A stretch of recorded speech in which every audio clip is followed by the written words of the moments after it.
What's up, y'all? You know what time it is? It's about to be that time.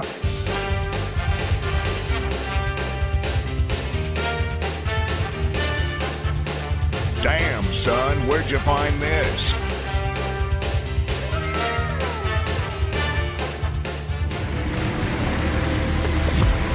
It is as written, the Nika al-Gaib who saves from Shire.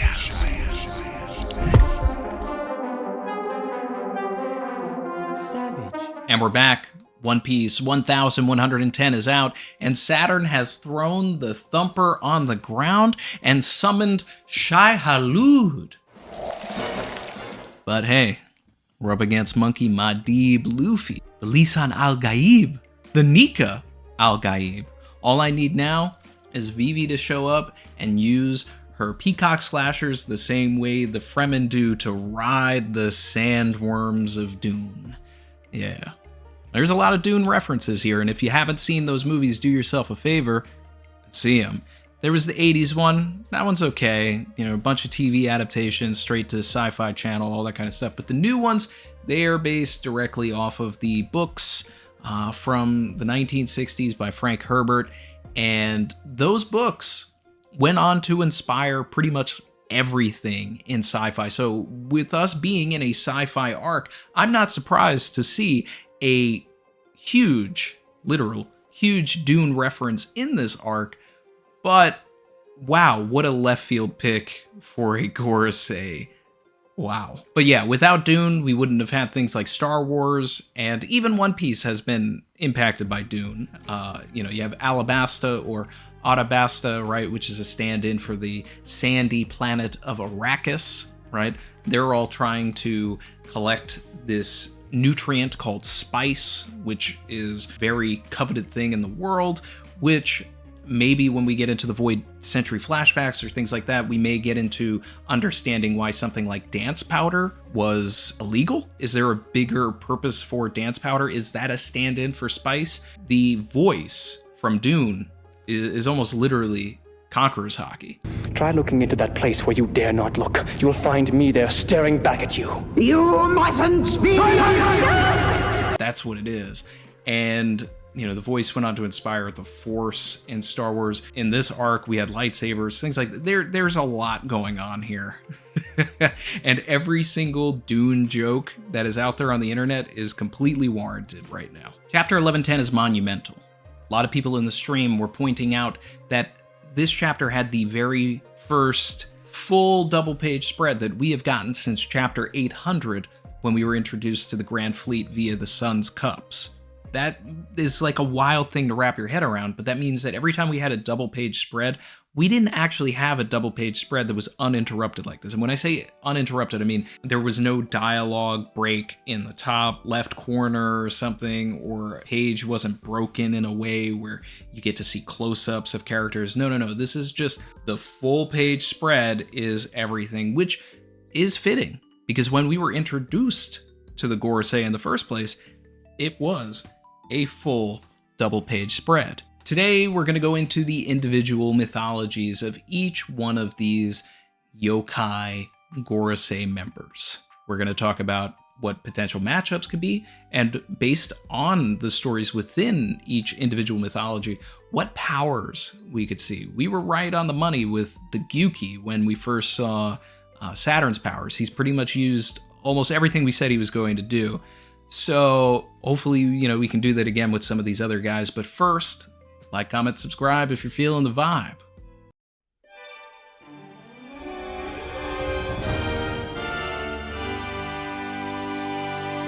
I have been saying that these powers that the Gorosei have are very likely not devil fruit related at all, and that these creatures are actually the literal yokai that they represent.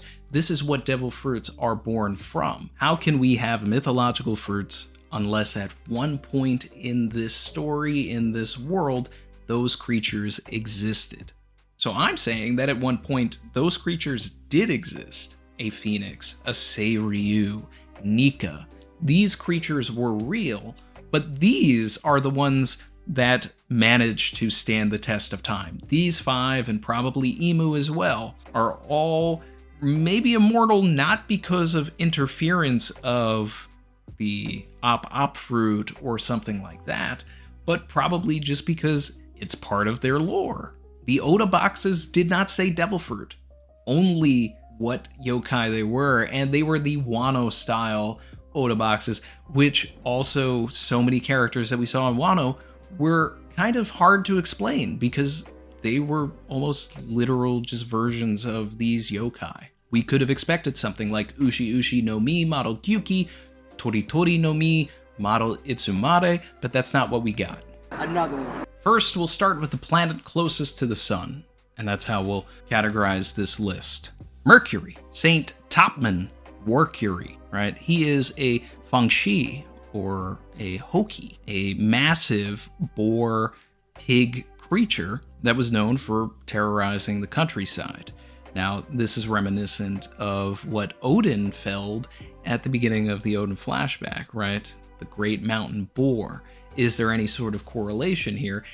I think from the idea of what this yokai represents, absolutely. But an interesting thing about learning more about the Fengxi is that it's considered to be a rain deity, like a rain god.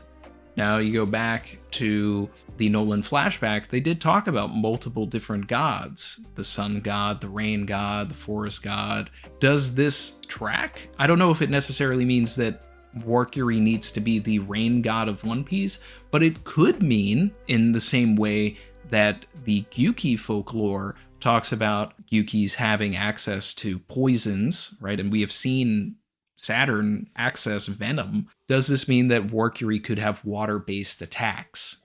We haven't seen that from any sort of character, really, other than, we've seen ice. We saw ice in this chapter, but what if we saw something water-related that's kind of interesting? Then, in that case, would Warcury be a fight for Jinbei? Maybe. When Odin defeated the mountain god, he used an attack called Paradise Waterfall, meaning that these water and rain connections are probably not that far-fetched, and Oda is clearly aware of them. So most of the folklorists just say that it would ravage countrysides and it would bring rain wherever it went, and that one particular version of the folklore had it being felled by an archer. Most of the folklore and the yokai that the Gorosei represent were felled by archers.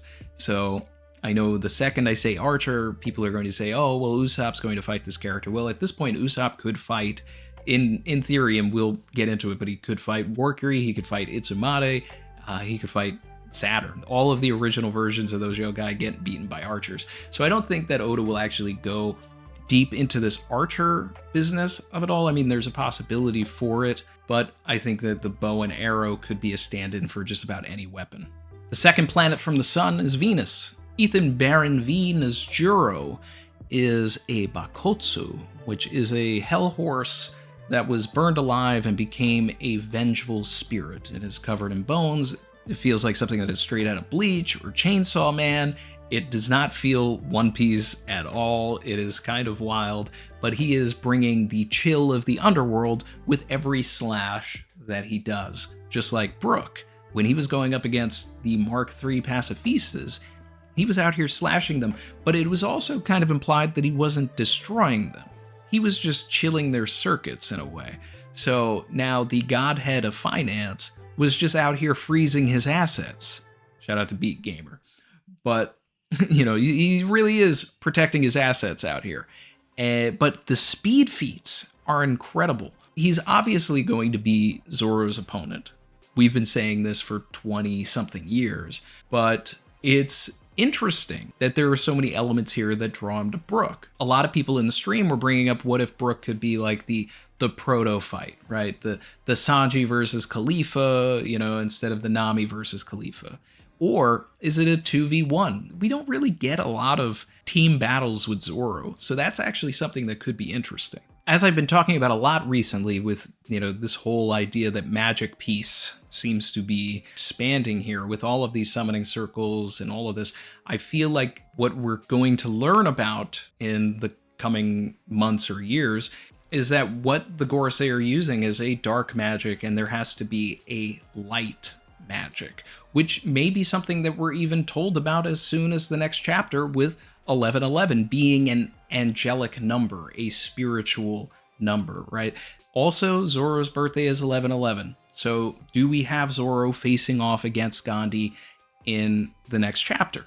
Maybe. It was cool seeing him take out Lucci, but will Zoro tap into an angelic light version of everything, or are we going to lean into the idea that the Straw Hats are also demons of their own, and that through fighting Ethan Baron, Zoro will be able to unlock a new level of Ashura, or even channel the Reaper from the end of Onigashima? These things have to have connections here. There has to be a correlation, and it may be the way that Zoro is able to actually fight the Gorosei. There's not much else really known about the Bakotsu. If you guys ever find anything interesting about it, I've scoured the internet. I think the only way to learn about this is probably to go to a library and find something that hasn't been put on the internet yet. And maybe we need to actually go to a library in Japan. Because normally these yokai, these folklores and all of that, they'll come with several different stories and examples of what this creature is known for, what this creature has done. But all I can find is a description of it. So I don't know if Oda is going to be tying into like the 4 horsemen of the apocalypse from Catholicism and Christianity or anything like that. You know, there's similarities there. There's similarities with a couple of different things, but the Bakotsu itself has to have something that Oda is going to draw from. And I'm really excited to eventually learn more about it. And I think just like how the internet and the community really started finding weird things about Joy Boy and like the connections of Joy Boy to the Caribbean and all of that, I think that stuff may manifest over the next couple of months and give us a little more insight into Ethan Baron. 4th planet from the sun is Mars. Marky Mars is a bird-like creature, which we correctly predicted. Another one. That was something that I've been saying for a while because I want Mars to be Sanji's opponent. And I feel like an aerial battle is something that is very fitting for an endgame fight for Sanji. St. Marcus Mars is an Itsumade, which is a strange bird with the face of a human and a pointed beak, a snake-like neck, wings, and terrible claws. They are often seen circling around areas that are devastated by plagues, natural disasters like earthquakes, tsunamis, tornadoes. They appear in the sky of battlefields where many have died, but plenty are awaiting aid. And that is actually one of the key components of the Itsumade, is that they are attracted to the devastation and the suffering of people that haven't received aid. So this is where the name actually comes from. As they're circling in the sky like vultures, they often have this screeching cry where they are saying, Itsumade mo, which means until when? When will help arrive for these people? When will the cure for this plague come? When will the medics come for the soldiers that are fallen on the battle? When will people come to rescue the people that have fallen into the cracks of this earthquake? These are all examples of why the Itsumade would be saying until when. There's a story, a famous story of the Itsumade from 1334, where an imperial court started seeing an Itsumade appearing over their state ceremonies and got tired of seeing it. So they called for an expert archer that was recently known for taking out a Niue years prior. So they hired him. He came, shot a signal arrow with a loud whistle, and shot the Itsumade out of the sky.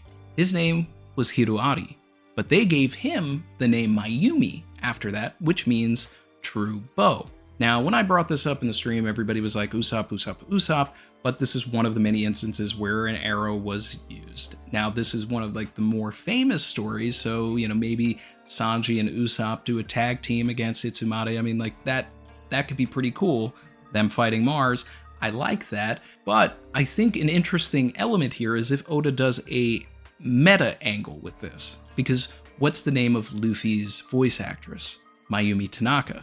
So, if Luffy were to do some sort of bow and arrow related attack against Mars, that would actually check off the box from this story. You know, if he did a Gomu Gomu no Dawn Bow or Dawn Arrow or something, and he slingshotted himself kind of like Rocket and then knocked him out of the sky, that would get the same effect. One of the reasons why I would expect to see this instance referenced in the story more so than maybe some of the others is because they actually named an area of Japan after Mayumi for taking down the Itsumade. So this is kind of a known thing, more known than maybe some of the other instances here, because there is a area inside of Miyama City in Fukuoka Prefecture that was named Mayumi. The planet Mars is often associated with fire. We can see a flame that is different than the awakening deity flame around the Itsumade, which makes it an even more layup Sanji opponent, fire versus fire. The Germa symbol is also a bird, so it could be symbolic of Sanji fighting against the Germa as well. Saint Shepherd Jupiter is the 5th planet from the sun, and he is a sandworm. He's also the godhead of agriculture, and he is out here on Arrakis farming the spice. I gotta have it, baby. I gotta have the spice. I really love the callback to Little Garden. When Dory met Luffy, it was because he just got swallowed by a brontosaurus, and Dory lopped the head off of that dinosaur, freeing Luffy from being swallowed. And here, it's the same thing. Luffy gets swallowed by Jupiter, and Dory and Brogy cut the head off of the highest authority in the world. Okay, I've been telling you guys that these dudes are top tiers for years, but hey, you know, you got waxed by Mr. 3, right? So, all of the characters from the first 5 years will come back around, circle back around, and will be top tiers. Put that on wax. Now, we've seen Saturn regenerate, so Jupiter's going to be fine. It's going to be interesting to see if he has something that is spice related. Like, how far is Oda going to go with these Dune references? We already have Conqueror's Haki, which is the voice. Will we have something that is like spice? In Dune, when Paul interacts with spice, he's able to see into the future. So is this where prophecies come from? Do they come from Saint Shepherd and whatever he farms or what he produces? Have other characters in the story, have they had interactions with this particular member of the Gorosei, which have given them visions that lead them to believing in Luffy? I.e. Shanks, Rayleigh? Did Roger see something that made him go after the poneglyphs? If it wasn't something that Rox told him, did Saturn summon all of the Gorosei to God Valley, which is why we didn't see everything in God Valley, because we would have been spoiled on all of the Gorosei designs? But in that process, Roger, Rayleigh, and maybe even some of the other Roger pirates were hit with the spice and had this vision of the future, which may have shown them Luffy, and then they realized that they were too early when they get to Laugh-Tale. We're getting a little heady here, but that's, you know, something similar. Could Luffy get hit with the spice, see a future, a potential future, something that he could change, much like what Capone had talked about? It's okay if you see into the future. That doesn't mean that it's locked. You can still change it, which relates to Dune. Paul is always seeing futures that are wrong until eventually he's seeing futures that are pretty much always correct. There's levels and there's stages to this. Will there be some sort of precognitive aspect to Jupiter? Part of avoiding attacks from Shai Hulud, which is what they call the sandworm, which the Fremen believe is a deity on Arrakis to begin with. The way they avoid the attacks is by walking through the sand dunes without rhythm. This is referenced in the Fatboy Slim song, Weapon of Choice. Walk without rhythm, it won't attract the worm. And of course, Christopher Walken was in the music video and has gone on to be the Emperor in Dune 2. So just fun comparisons there, fun, you know, a lot of layers there. But anyway, for 900 years, people have been walking without rhythm in One Piece because the Gorosei have limited the knowledge of Nika and Joy Boy. The drums of liberation are the rhythm of the world. People are without rhythm right now. So Luffy is literally bringing the rhythm back into the world, which is something they're trying to stop, right? You can't dance. Dancing is illegal. Footloose. Whatever. There's a lot of stuff going on here. Also in Weapon of Choice, the line, "Don't be scared by the tone of my voice." Talking about Dune. That whole song's about Dune, if you didn't know. And the voice, Conqueror's Haki. It's a form of mind control by the Bene Gesserit of that property. It should also be noted that the voice generally only works on people who are weak-willed, just like hockey. Now, who will fight Jupiter? I'm kind of lost on this one. Maybe it's a reference to fighting Miss Merry Christmas in Alabasta, and this is actually what Usopp and Chopper do here. Or if Vivi is back with them and in the story, to tie all of the sand planets of Dune, Vivi being involved in that fight is just like way too meta for it to not happen. At the very least, I would love to see Jupiter in Alabasta, whether it's in the present or more likely during the Void history. I don't know if Oda will be able to refrain from being able to like have this character go underneath some sand. And I also would really love an interaction between Jupiter and Crocodile now, because that just seems wild. The sixth planet from the sun is Saturn. Now, J. Garcia Saturn is a Gyuki, an Ushi-Oni. I have an entire video on this. So we're going to speed blitz this stuff, but we're also going to add things to it because, hey, we got some new information. That video was made when we first saw him. I mean, I did go into a lot of detail on the lore, but a lot of that stuff has now come true because we've seen what he can do. Big talking points for the Gyuki. They are known for working with other yokai, which obviously now we are seeing in full effect. He's got 4 other yokai with them. But they are known for attacking beaches with specifically Noreonas, which are female snake yokai, which could tie into Imu, potentially. And, you know, any sort of creation stories, right? Having a snake element there with Imu really works. There needs to be a snake somewhere. Whether Joy Boy was a snake, whether Emu's a snake, there needs to be a snake somewhere. Technically, I guess Jupiter is a snake now, in a way. I don't know. The Gyuki have a toxic venom, which we have seen utilized.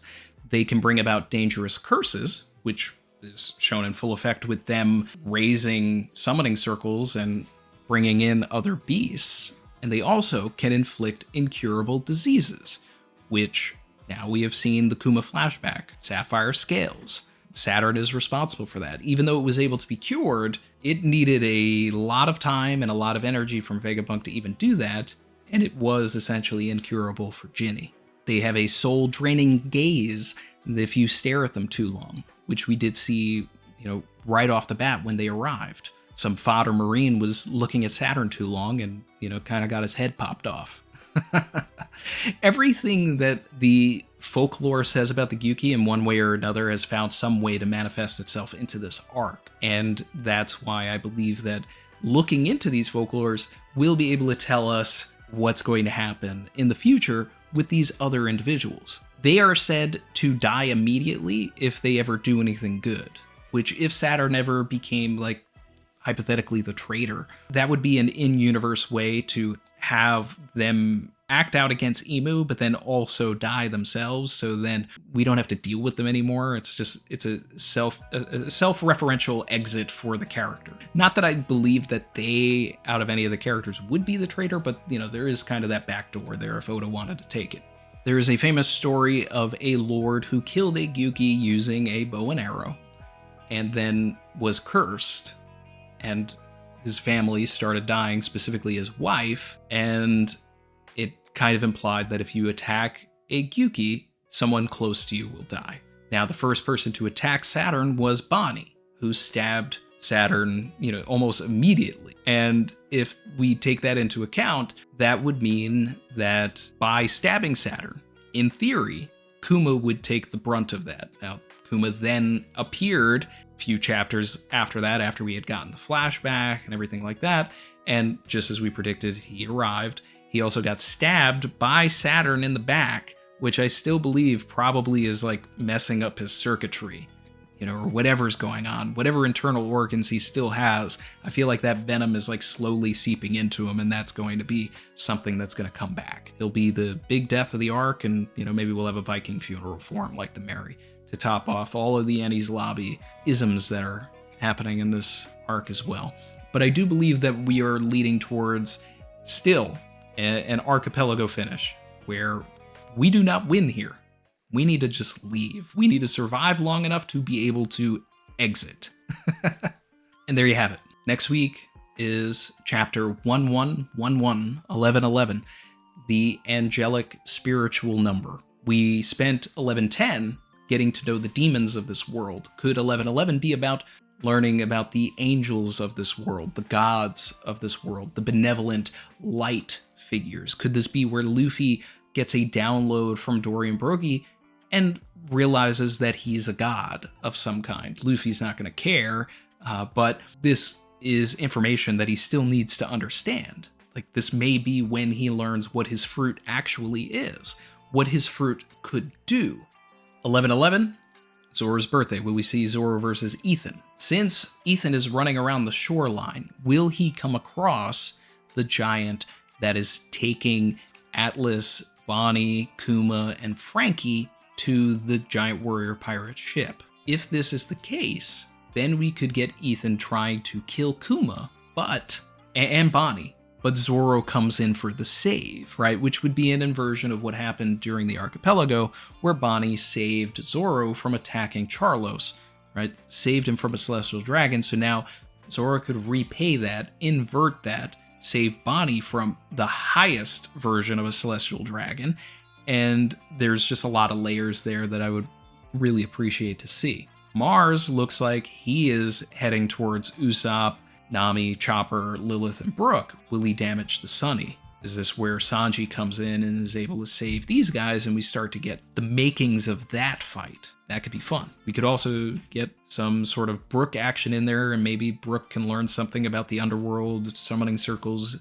yokai, who knows? That doesn't have to happen in the next chapter, but that's the way that I feel everything is sort of coalescing. Either way, we'll have to wait and see. 1111 is about chasing dreams, chasing desires, having faith in your own beliefs. All of these things are themes that are resonant throughout the story of One Piece in general, which are the antithesis of what these characters represent, these fear-based characters. So this could be a reaffirmation of what the themes of the story are coming soon, and Luffy becoming emblematic of those themes, everybody getting to see how he acts underneath all of this pressure of these demons, which will be, in a very Luffy way, I imagine. Ultimately, it will be very interesting to see what Oda has cooking for those numbers. I've been waiting for this chapter for quite some time. Many of us have, and it's just a week away, time of this video. So shout out to everybody that supports the channel, all of the members, everybody that watches, everybody that takes the time to like and leave a comment. It really helps. It pushes the algorithm. I'm sure a lot of creators say it, but YouTube is kind of cracking down on that. And it's if you want to get the notifications of these videos or anything like that, I think leaving likes and comments make YouTube think, oh, okay, you want more of this. So just dropping that food for thought. Like, comment, subscribe if you're feeling the vibe. Yeah, there's buttons. Buttons can be pushed. Appreciate you guys. Hope you enjoyed the lore today. I'm excited to learn more. If you know things that I don't, put that in the comments. I want to know. All right. Thanks, everybody, and I'll see you next time.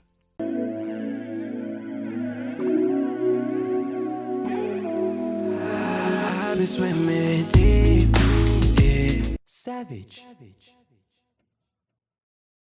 gotta have the spice.